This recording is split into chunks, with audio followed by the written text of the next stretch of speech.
Hello friends, आज हम इस वीडियो में क्लास 6 का भूगोल अध्याय 4 देखेंगे जो मानचित्र से संबंधित है।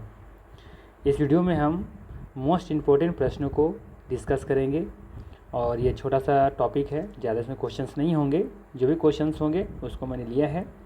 तो चलिए फिर शुरू करते हैं आज का पहला सवाल से। और ध्यान रखिएगा, इससे पहले हमने क्लास 6 का 2-3 चैप्टर मैंने ऑलरेडी करा रखा है, उसका लिंक डिस्क्रिप्शन में दिया हुआ है या फिर प्लेलिस्ट में जाकर आप चेकआउट कर सकते हैं। ठीक है, तो चलिए फिर शुरू करते हैं आज का पहला सवाल से। आज का पहला सवाल रहेगा, निम्नलिखित कथनों पर विचार करें। ठीक है, निम्नलिखित कथनों पर विचार करें। पहला दिया है, पृथ्वी की प्राकृतिक विशेषताओं को दिखाने वाले मानचित्र को उभरी हुई मानचित्र कहा जाता है। सेकंड कथन में है कि भौतिक मानचित्र कस्बों और गांवों और दुनिया के विभिन्न देशों और राज्यों को उनकी सीमाओं के साथ दिखाते हैं। उपयुक्त कथन में से कौन सा कथन सही है? केवल 1, केवल 2, 1 और 2 दोनों, या फिर न तो 1 और न ही 2। तो यहाँ पे पहला कथन देखेंगे कि बिल्कुल सही है। ठीक है, पृथ्वी की प्राकृतिक विशेषताओं को दिखाने वाले मानचित्र को उभरी हुई मानचित्र कहते हैं। यहाँ पे ध्यान रखिएगा, उभरी हुई मानचित्र हो या फिर ऊंचावच मानचित्र हो या फिर भौतिक मानचित्र हो, तीनों एक ही चीज़ है। ठीक है, तीनों एक ही चीज़ है, अलग नहीं है। या तो आपको भौतिक मानचित्र देखने को मिलेगा, या ऊंचावच मानचित्र देखने को मिलेगा, या फिर उभरी हुई मानचित्र, तीनों एक ही चीज़ है। जनरली देखा जाए तो मानचित्र को हम लोग तीन हिस्से में बांटते हैं। एक भौतिक मानचित्र, एक राजनीतिक मानचित्र, ठीक है, और एक होता है थीमेटिक मानचित्र। ठीक है, बात करें हम भौतिक या फिर ऊंचावच मानचित्र के बारे में, तो याद रखिएगा, पृथ्वी की प्राकृतिक आकृतियाँ जैसे कि पर्वत, पठार, मैदान, नदियाँ, महासागर, ये सभी को दर्शाने वाले मानचित्र को हम लोग भौतिक मानचित्र कहते हैं। ठीक है, बात करें हम राजनीतिक मानचित्र के बारे में, तो राज्यों, नगरों, शहर, गांव, विश्व के विभिन्न देश, राज्य तथा उनकी जो सीमाओं को दर्शाने वाले जो मानचित्र होते हैं, ऐसे मानचित्र को हम लोग पॉलिटिकल मैप या फिर राजनीतिक मानचित्र कहते हैं। ठीक है, बात करें हम लोग थीमेटिक के बारे में, तो ध्यान रखिएगा, थीमेटिक में आपका आएगा कि कुछ मानचित्र जो होते हैं ना, विशेष जानकारी प्रदान करते हैं, जैसे कि सड़क मानचित्र हो गया, वर्षा मानचित्र हो गया, वन है, उद्योग है, तो ये सभी को वितरण दर्शाने वाले जो मानचित्र होते हैं, इस तरह के मानचित्र को हम लोग थीमेटिक मानचित्र कहते हैं, जो जनरली थीम पर आधारित होता है। ठीक है ना, तो ये ध्यान रखिएगा कि जो कि मानचित्र 3 तरह के होते हैं। ठीक है, तो यहाँ से कन्फ्यूजन नहीं होना चाहिए। तो यहाँ पे पहला कथन बिल्कुल सही है। सेकेंड कथन में देखेंगे कि भौतिक मानचित्र कस्बों, गाँवों और दुनिया के विभिन्न देशों और राज्यों को उनकी सीमाओं के साथ दिखाते हैं। ये भौतिक मानचित्र नहीं दिखाता है, राइट। ये क्या दिखाता है? ये देखेंगे यहाँ पे, कस्बों, गाँवों और दुनिया को विभिन्न देशों और राज्यों को उनकी सीमाओं को साथ दिखाने वाले मानचित्र को हम लोग क्या कहते हैं? पॉलिटिकल मैप या फिर राजनीतिक मानचित्र कहते हैं। तो यहाँ पे सेकेंड कथन गलत है, तो यहाँ पे सही आंसर हो जाएगा इसका ऑप्शन नंबर ए। केवल पहला कथन यहाँ पे सही है, कोई दिक्कत नहीं होना चाहिए यहाँ पे। चलिए आगे देखते हैं। हाँ, डिटेल्स देख लेते हैं थोड़ा सा। पृथ्वी की प्राकृतिक विशेषताओं को दर्शाने वाले मानचित्र में पर्वत, पठार, मैदान, नदियाँ, महासागर आदि पाए जाते हैं। ये भौतिक या उभरे हुए मानचित्र कहलाते हैं। ठीक है ना। अब बात करें हम लोग शहरों, कस्बों और गाँवों और दुनिया के विभिन्न देशों और राज्यों के साथ उनकी जो सीमाओं है ना, उनकी जो सीमा है, ठीक है, को दर्शाने वाले जो मानचित्र होते हैं, ऐसे मानचित्र को हम लोग पॉलिटिकल मैप या फिर राजनीतिक मानचित्र कहते हैं। ठीक है, तो ये याद रखिएगा। बाकी जो थीमेटिक होता है वो थीम पर आधारित होता है, जैसे सड़क मानचित्र, रेल मानचित्र, तो ये सब ध्यान रखिएगा। चलिए आगे देखते हैं। अगला सवाल है, निम्नलिखित कथनों पर विचार करें। फिर से यहाँ पे कथनों पर विचार करना है आपको। पहला कथन दिया है, विशिष्ट सूचनाओं जैसे कि सड़क मानचित्र, वर्षा मानचित्र पर ध्यान केंद्रित करने वाले मानचित्र को राजनीतिक मानचित्र कहा जाता है। और सेकंड ऑप्शन है कि नक्शों के 3 घटक हैं, दूरी, दिशा और प्रतीक। उपयुक्त कथनों से कौन सा सही है, ये आपको यहाँ पे बताना है। तो बात करें हम लोग पहला ऑप्शन के बारे में।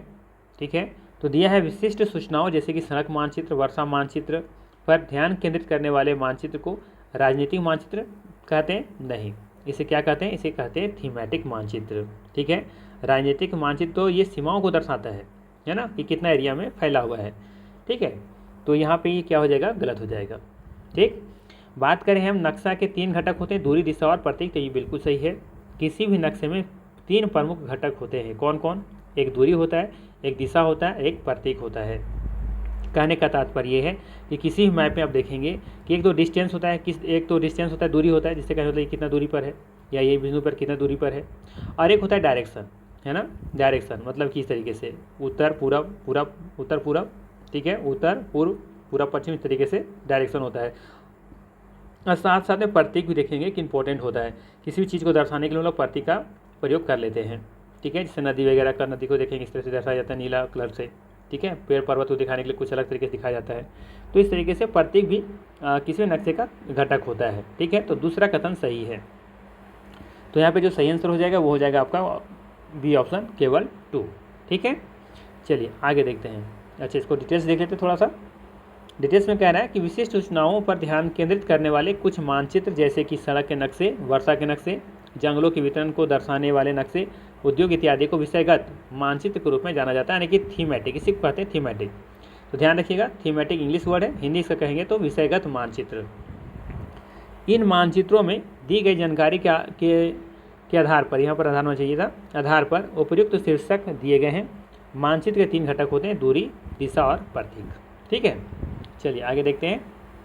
अगर किन्हीं को इनका PDF चाहिए तो मुझे कमेंट कीजिएगा, आपको हम जो भी आप बताइएगा, जिस पर भी बोलिएगा हम वहाँ से आपको सेंड करवा देंगे, ठीक है, अगर आपको PDF इसका चाहिए तो। अगला सवाल है, निम्नलिखित कथनों पर विचार करें। फिर से कथन पर आपको विचार करनी है। पहला दे रखा है आपका कि बड़े क्षेत्र जैसे कि महाद्वीप या देश बड़े पैमाने पर मानचित्र दिखाए जाते हैं। जो बड़े क्षेत्र होते हैं जैसे कि महाद्वीप हो गया, देश हो गया, तो क्या इसे बड़े पैमाने पर दिखाते हैं, बड़े पैमाने पर मानचित्र पर दिखाते हैं। या फिर सेकंड कथन दिया है कि एक गांव या शहर जैसे छोटे क्षेत्र को एक छोटे पैमाने मानचित्र पर दिखाया जाता है।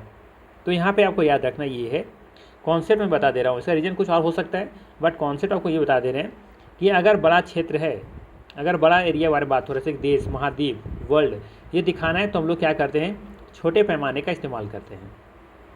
अगर छोटे सा चीज़ों को दिखाना है, जैसे कि गांव, शहर, कस्बा, इसको दिखाना है तो हम लोग बड़े पैमाने का इस्तेमाल करते हैं, ठीक है। यहाँ पे देखेंगे दोनों का दोनों कथन यहाँ पे क्या दिया हुआ है, गलत दिया हुआ है, ठीक है। अब थोड़ा सा हम लोग डिस्कस कर लेते हैं कि ऐसा क्यों हुआ, ठीक है, थोड़ा कॉन्सेप्ट क्लियर कर लेते हैं हम लोग। जैसे देखिए, जैसे बड़े महाद्वीपों को, देशों को दिखाना है तो वहाँ पे हम लोग क्या करेंगे, हम लोग ये करेंगे वहाँ पे कि 5 सेंटीमीटर के बराबर हम लोग मान लेते हैं, ठीक है, कितना 500 किलोमीटर। इसका मतलब क्या हुआ कि जो मैप होगा, जैसे कि कोई महादेश दिखाना है, कोई देश दिखाना है, ठीक है, तो 500 किलोमीटर के बराबर हम लोग क्या मान लेते हैं मैप पर कि 5 सेंटीमीटर, यानी कि 5 सेंटीमीटर स्केल पर हम लोग क्या समझेंगे कि वो 500 किलोमीटर शो कर रहा है, ठीक है। ये देखेंगे किस कहाँ पे दिखा रहे हैं, ये हम लोग दिखा रहे हैं कहाँ पे, बड़े बड़े जब महाद्वीपों को दिखाना है, कोई देश को दिखाना है तो इसका इस्तेमाल करते हैं, ठीक है। ठीक इसी तरीके से अगर हम लोग देखते हैं यहाँ पे कि 500 मीटर, कितना 500 मीटर अगर दूरी को शो करना है तो इसके लिए हम लोग क्या लेंगे, ठीक है, 5 मीटर की दूरी को मानचित्र पर हम लोग क्या दर्शाएंगे, 5 सेंटीमीटर से दर्शाएंगे, कितना 5 सेंटीमीटर से। तो इसको थोड़ा सा हम उल्टा कर लेते हैं, इधर कर लेते हैं, 5 सेंटीमीटर, ठीक है, 5 सेंटीमीटर बराबर कितना हो जाएगा, 500 मीटर की दूरी, ठीक है। तो ये ध्यान रखना है आपको, यहाँ पे थोड़ा सा गलती हुआ है, मीटर किलोमीटर नहीं होगा, दोनों तो सेम हो गया ना, फिर यहाँ पे मीटर कर लीजिए, ठीक है। तो यहाँ पे एक चीज़ आप अगर समझना चाहते हैं तो ऐसा कर सकते हैं आप कि 5 सेंटीमीटर में आप क्या कीजिए कि 500 किलोमीटर है ना, इसको मीटर में चेंज कर लीजिए, मीटर में, और डिवाइड कर दिए 5 में, 5 ही डिवाइड कर दीजिए कितना में, इसमें जब किलोमीटर में चेंज करेंगे तो कितना हो जाएगा, 3 जीरो और बढ़ जाएगा। अब इसको चेंज कीजिएगा तो दशमलव कुछ आएगा, और इसको चेंज कर दीजिए फिर 5 में 500 से डिवाइड करेंगे तो देखिएगा कि बड़ा पैमाना कौन देखने को मिलेगा, जब एक इकाई का मान निकालेंगे तब देखेंगे नीचे वाला आपको बड़ा देखने को मिलेगा, ठीक है, और ऊपर वाला छोटा देखने को मिलेगा। तो यहाँ पे देखिए इस चीज़ को हम लोग किस में दर्शाते हैं, इसको दर्शाते हैं हम देश, महाद्वीप वगैरह को दिखाते हैं, जबकि इस वाले पैमाने पर हम लोग क्या दिखा रहे हैं, यहाँ पे हम लोग छोटे क्षेत्रों को दिखा रहे हैं, ठीक है। तो अगर इतना आपको नहीं समझ में आ रहा है तो कोई दिक्कत नहीं, आपको सिर्फ इतना ही समझना है कि जब बड़ा चीज़ पूछा जाए, महाद्वीप पूछा जाए, देश पूछा जाए, वर्ल्ड को पूछा जाए, तो इसके बारे में जब पूछा जाए कि कौन सा पैमाना का इस्तेमाल करते हैं, तो वहाँ पे छोटे पैमाने का इस्तेमाल करेंगे, और जहाँ पे छोटी छोटी चीज़ों को दिखाना होगा वहाँ पे हम बड़े पैमाने का इस्तेमाल करेंगे। अगर ये वाला कॉन्सेप्ट समझ में आए तो ठीक है, और नहीं आए तो ये कॉन्सेप्ट को याद रखिए, ठीक है।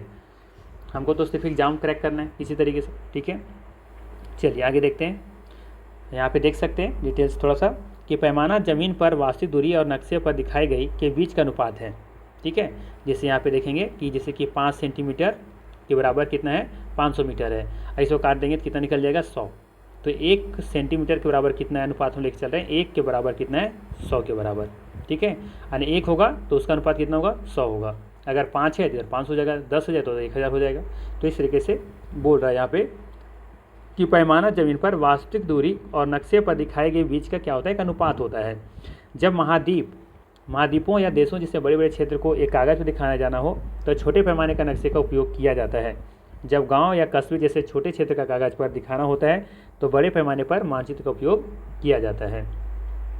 अच्छा, अगर आप यहाँ से हम पूछें कि कौन सा पैमाना ज़्यादा जानकारी प्रदान करता है, बड़े पैमाने वाला या छोटे पैमाने वाला? अगर आपसे हम पूछें यहाँ पे क्वेश्चन, अगर आपसे बना के पूछें हम कि कौन सा पैमाना जो होता है, वो जो पैमाना जो मानचित्र होता है वो ज़्यादा जानकारी प्रदान करता है, छोटा पैमाना वाला या फिर बड़ा पैमाना वाला? तो याद रखिएगा, जो छोटा पैमाना वाला होता है ना वो अधिक जानकारी प्रदान करता है।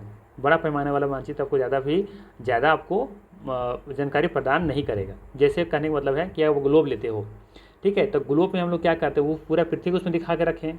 अब मान लेते हैं किसी खास एक पार्टिकुलर किसी देश के किसी खास एक डिस्ट्रिक्ट का या फिर कोई गांव के बारे में जानकारी प्राप्त करना है आपको, तो क्या प्राप्त कर पाएंगे वहाँ से? नहीं, बहुत मुश्किल है ना। लेकिन वही चीज़ देखें कि जब छोटे पैमाने वाले पर देखेंगे तो वहाँ पर क्या होता है कि सबके छोटे छोटे गाँव कस्बों के बारे में जान रहे होते हैं, तो अच्छे तरीके से डिटेल्स उसमें दिया हो रहता है कि कौन सा सड़क कहाँ गई है ना, कौन सा मंदिर कहाँ है, कौन सा मस्जिद कहाँ पर। इस तरीके से बहुत कुछ डिटेल्स हम देख सकते हैं छोटे पैमाने वाले मानचित्र पर, राइट। तो इस तरह से सवाल पूछा जा सकता है आपसे, तो इसको कॉन्सेप्ट में रखिएगा। चलिए आगे देखते हैं। अब यहाँ पे सवाल दिया गया है कि निम्नलिखित पर विचार करें। उत्तर पूर्व, दक्षिण पूर्व, उत्तर दक्षिण। बोल रहा है यहाँ पे कि उपर्युक्त में से कौन सा कार्डिनल पॉइंट है? 1 और 2, 3 और 4, 1 और 4, 2 और 4। तो ध्यान रखिएगा, सबसे पहला पॉइंट यहाँ पे कि कार्डिनल पॉइंट में आपको जैसे कि कंपास देखते होंगे तो कंपास में 2 ही दिशा को दिखाता है ज़्यादातर। कौन कौन? एक उत्तर और एक दक्षिण को दिखाता है। या मैप पर भी देखेंगे ना तो ज़्यादातर ऊपर में नॉर्थ लिखा रहेगा और नीचे साउथ लिखा रहेगा, तो इसी को बोल रहे हैं हम लोग यहाँ पे कार्डिनल पॉइंट। तो ध्यान रखिएगा, यहाँ पे उत्तर और दक्षिण हो जाएगा इसका सही आंसर, ठीक है। तो 3 और 4 इसका सही आंसर हो जाएगा, ठीक है। इसी को कार्डिनल पॉइंट कहते हैं। वैसे देखा जाए तो कार्डिनल पॉइंट में उत्तर पूर्व तो नहीं आएगा, दक्षिण पूर्व भी नहीं आएगा, उत्तर दक्षिण पूर्व पश्चिम ये चारों आते हैं, ठीक है। वैसे मुख्य दिशा 4 है, लेकिन 4 और जोड़ करके 8 कह सकते हैं कि कुल दिशाओं की संख्या 8 है, ठीक है। लेकिन यहाँ पे कार्डिनल पॉइंट में सिर्फ हो जाएगा 3 और 4। देखिए ऑप्शन कहाँ दिख रहा है, ये बी ऑप्शन दिख रहा है यहाँ पे, ठीक है। चलिए आगे देखते हैं, व्याख्या में देख लेते हैं थोड़ा सा क्या दिया है। अधिकांश मानचित्रों में ऊपरी दाएं कोने में एन अक्षर के चिन्हित एक तीर होता है ना, यहाँ पे कुछ होना चाहिए था, एन अक्षर के चिन्हित एक तीर होता है। यह तीर उत्तर दिशा को दर्शाता है। उत्तर रेखा कहा जाता है। उत्तर दक्षिण पूर्व और पश्चिम प्रमुख दिशाएं हैं, उन्हें कार्डिनल पॉइंट कहा जाता है। देखिए ना, उत्तर दक्षिण पूर्व और पश्चिम प्रमुख दिशाएं हैं, उन्हें कार्डिनल पॉइंट कहा जाता है। तो यहाँ पे देखेंगे आप कि सिर्फ यहाँ पे ऑप्शन में क्या दिया हुआ, उत्तर और दक्षिण दिया हुआ है, पूरा पश्चिम नहीं है। तो पूरा पश्चिम होता तो उसमें हम लोग उसमें भी कार्डिनल पॉइंट में ऐड कर लेते, ठीक है। लेकिन यहाँ पे सिर्फ 3 और 4 ऑप्शन में है, क्योंकि उत्तर पूर्व और दक्षिण पूर्व यहाँ पे कार्डिनल नहीं है, ठीक है। तो याद रखिएगा, अगर चारों मुख्य दिशाएं हैं तो वो सभी कार्डिनल पॉइंट ही कहलाएंगे, ठीक है। बाकी अन्य जो है मध्यवर्ती दिशाएं ये सब हैं, बाकी तो आप लोगों को तो पता होगा। लेकिन आपको सिर्फ ध्यान रखना है कार्डिनल पॉइंट कौन कौन आएंगे, मेन जो आपका 4 बिंदु है, उत्तर दक्षिण पूर्व पश्चिम, ठीक। चलिए अगला है, निम्नलिखित कथनों पर विचार करें। अब यहाँ पहला है कि कंपास एक उपकरण है जिसका उपयोग मुख्य दिशाओं का पता लगाने में किया जाता है। बिल्कुल सही लग रहा है। इसकी चुंबकीय सुई हमेशा उत्तर पश्चिम दिशा की ओर इशारा करती है। उपयुक्त कथनों में से कौन सा कथन सही है, ठीक है। तो बताइए इसका सही आंसर क्या होना चाहिए। तो पहला तो यहाँ पे सही है, लेकिन सेकंड कथन थोड़ा सा देखेंगे, यहाँ पे इरर दिख रहा है कि उत्तर पश्चिम दे दिया है ना, उत्तर दक्षिण होना चाहिए ना कि उत्तर पश्चिम होना चाहिए। तो थोड़ा सा यहाँ पे क्या किया है, चेंज कर दिया है, तो ये कथन उस हिसाब से गलत हो जाएगा, है ना। उत्तर और क्या होना चाहिए था, दक्षिण होना चाहिए था।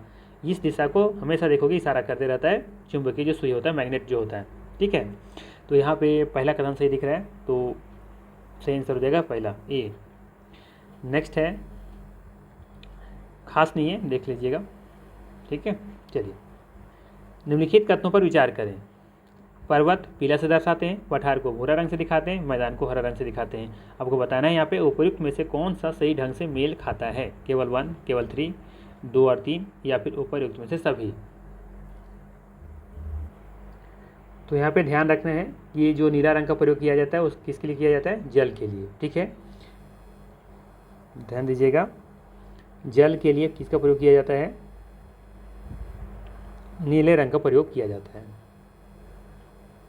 ठीक है, बाकी हम बात करें पर पहाड़ के बारे में, तो पहाड़ को दर्शाया जाता है किस कलर से, भूरा कलर से, ब्राउन कलर से। ठीक है, और पठार को दर्शाया जाता है पीला रंग से। ठीक है, जबकि मैदान को दर्शाया जाता है ग्रीन कलर से। लीजिए ग्रीन कलर से हम यहाँ पे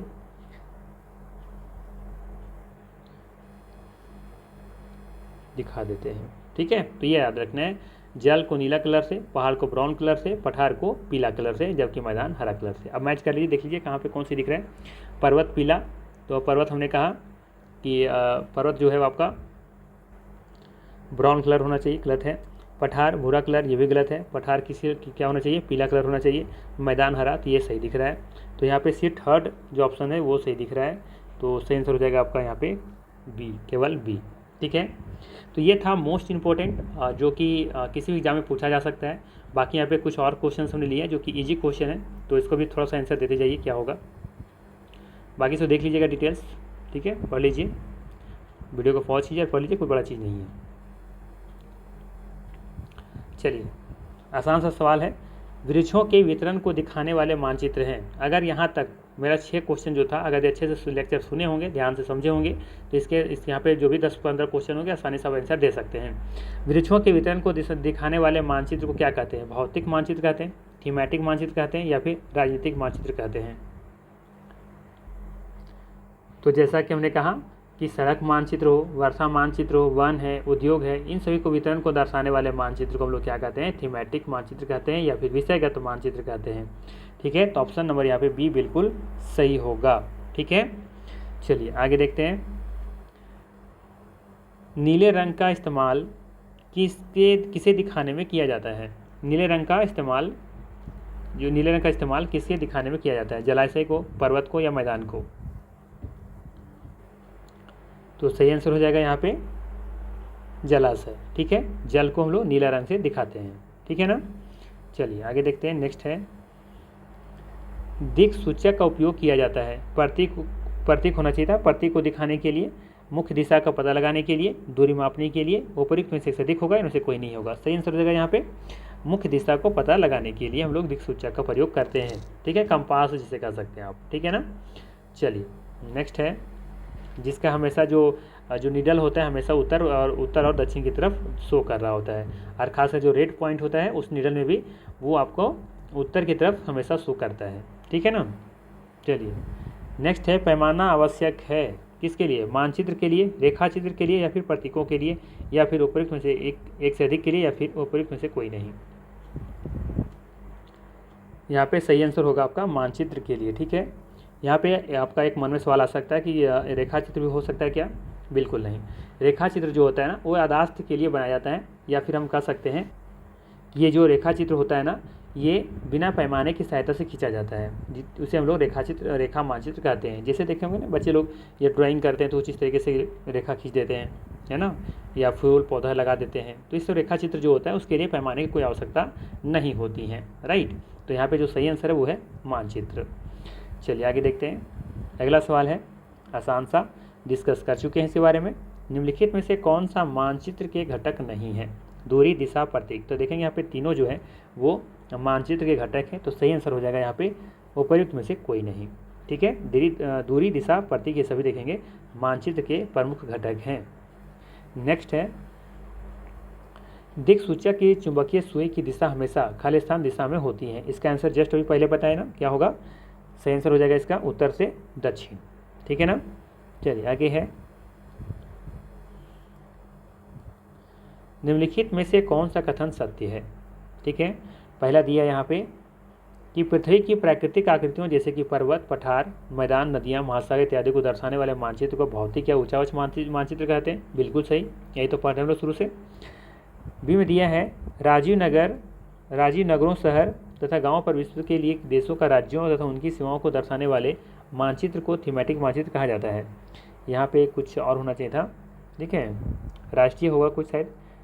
नगरों, शहर तथा गाँव पर विश्व के लिए देश का राज्यों तथा उनकी सीमाओं को दर्शाने वाले मानचित्र को लोग थीमेटिक मानचित्र कहते हैं। तो थीमेटिक नहीं कहते, ये थीम पर आधारित नहीं होता है। तो ये क्या हो गया, गलत हो गया यहाँ पे, ठीक है, क्योंकि हमें बात किसका हो रहा है, गाँव का, शहर का, नगर का, और उसमें लोग किसके कर रहे हैं, यहाँ पे सीमा तय कर रहे हैं। तो यहाँ पे जो बाउंड्री हम लोग तय करते हैं वो पॉलिटिकल मैपिंग करते हैं, ये गलत हो गया।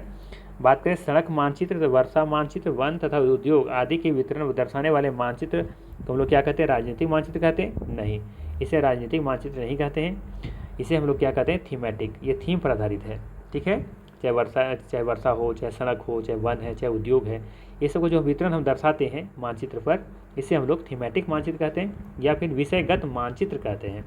तो यहाँ पे देखा हमने कि बी और सी गलत है। पूछा क्या था, कौन सा कथन सत्य है, तो पहला कथन सिर्फ सत्य यहाँ पे। आई थिंक कोई इशू नहीं होना चाहिए अब तक, ठीक है। चलिए नेक्स्ट है, एक छोटे क्षेत्र का बड़े पैमाने पर खींचा गया रेखाचित्र कहा जाता है। एक छोटे क्षेत्र का बड़े पैमाने पर खींचा गया रेखाचित्र क्या कहलाता है, दिक्बिंदु कहलाता है, खाका कहलाता है या फिर रेखा मानचित्र कहलाता है। उपर्युक्त में से सभी भी हो सकता है या फिर उपर्युक्त में से कोई नहीं। सही आंसर हो जाएगा यहाँ पे बी ऑप्शन, खाका, ठीक है। समझिए थोड़ा सा खाका क्या है। एक छोटे क्षेत्र को बड़े पैमाने पर खींचा गया रेखाचित्र मानचित्र कहलाता है, सॉरी रेखाचित्र जो है वो खाका कहलाता है, ठीक है। एक बड़े पैमाने वाले मानचित्र से हमें बहुत सी जानकारियाँ प्राप्त होती हैं, लेकिन कुछ ऐसी चीज़ें होती हैं जिन्हें हम कभी कभी जानना चाहते हैं, जैसे कि किसी कमरे के मान लेते हैं हम लोग को लंबाई ज्ञात करना हो, चौड़ाई ज्ञात करना हो, जिसे हम लोग मानचित्र तो नहीं दिखा सकते ना, उस समय हम लोग क्या करते हैं कि बड़े पैमाने वाला एक रेखाचित्र खींचते हैं, जिसे हम लोग क्या कहते हैं, खाका कहते हैं। बात समझ में आई? तो ये था इसका सही आंसर बी ऑप्शन। नेक्स्ट है, जमीन के बड़े भाग को कागज पर दिखाने के लिए प्रयोग करते हैं। जमीन के बड़े भाग को कागज पर दिखाने के लिए प्रयोग करते हैं, छोटे मापन का, बड़े मापन का, या फिर छोटे मापन का या बड़े मापक का। सही आंसर हो जाएगा बड़े माप का। हम लोग छोटा चीज दिखा रहे हैं ना, तो आंसर हो जाएगा इसका बड़े मापन का। नेक्स्ट है, मानचित्र निर्माण में ध्यान रखना चाहिए। मानचित्र का जब हम निर्माण कर रहे होते हैं तो क्या हमें ध्यान रखना चाहिए, संकेत का, मापक का या दिशाओं का? तो याद रखिएगा इन तीनों चीज़ों को हमको ध्यान में रखना चाहिए, चाहे संकेत हो या मापक हो या फिर दिशा हो, इन सब चीज़ों को मानचित्र बनाते समय ध्यान रखना चाहिए। ऐसा ना हो कि उत्तर को पूरब दिखा दे रहे हैं, पूरब को उत्तर दिखा दे रहे हैं, तो सारा चीज़ तो गलत हो जाएगा। यहाँ पे डी ऑप्शन सही हो जाएगा, उपयुक्त में से एक से अधिक, ठीक है। ये था मोस्ट इंपॉर्टेंट 16 MCQ। अगर वीडियो अच्छा लगा हो तो लाइक ज़रूर कीजिएगा, चैनल पर नए हैं तो सब्सक्राइब जरूर कीजिएगा। ऐसे ही आपको वीडियो देने वाले हैं, क्लास 6 से शुरू किए हैं, आपको क्लास 12 तक ऐसे ही वीडियो बना कर आपको हम देंगे। और अगर आपको वीडियो अच्छा लग रहा है तो फिर से एक बार मैं कहता हूँ लाइक ज़रूर कीजिएगा। मेहनत तो लगती है, बस आप लोग से हम कुछ पैसा नहीं मांग रहे, बस एक थोड़ा सा लाइक मांगते हैं, एक लाइक कर दीजिए, बस मुझे बहुत संतुष्टि होगी, ठीक है। और थोड़ा सा मोटिवेट भी होते हैं, जब लाइक मिलती है तो थोड़ा सा लगता है कि हाँ मेरी मेहनत सफल हो रही है, ठीक है। बाकी आप लोग से कुछ नहीं मांगते हैं। चलिए तो फिर आपका मन हो तो लाइक कर दीजिएगा, और नहीं तो फिर हम क्या कर सकते हैं। चलिए फिर मिलते हैं हम लोग नेक्स्ट वीडियो में। Thanks for watching.